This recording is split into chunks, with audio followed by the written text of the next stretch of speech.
Lesson 2 is to meet, understand, and befriend your ego.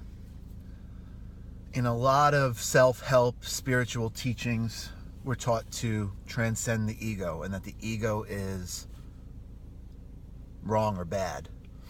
And that's not true. And the fact is, as a human being walking Earth, unless you have some kind of superpowers like God, you will never get rid of your ego. It's impossible. It's part of the human condition. It's part of who we are. It's part of what has kept us to be the dominant race on Earth for the last however many years. So similar to the nervous system, the ego protects us when it perceives danger. And the ego also protects us when we're uncomfortable. And wow, that has created our survival for however many years. The issue is that the ego's not always right. The ego relies on old data and past experience to dictate whether or not it should trigger your response in life at a current moment. So, let's talk about a time when an ego would show up. Let's say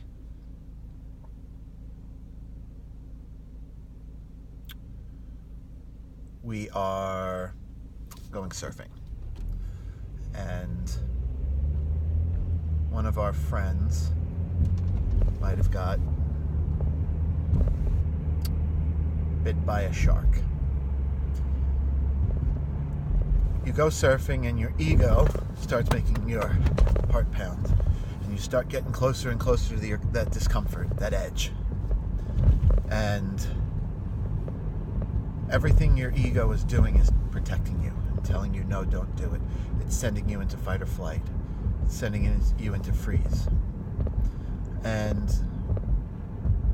perhaps there's no shark in that water that you're in, but your body is protecting you. Your ego is telling you no.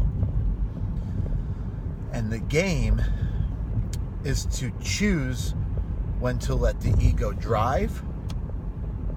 Now, ego is not necessarily wrong all the time, but sometimes the ego drives, sometimes the ego sits in the passenger seat, and sometimes the ego gets in the fucking back seat.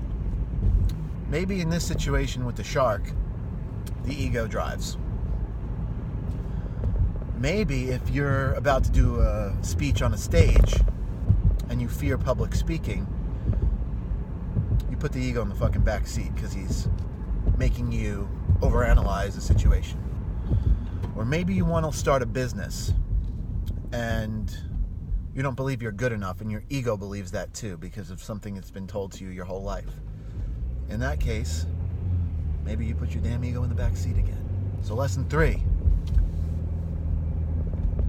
Meet,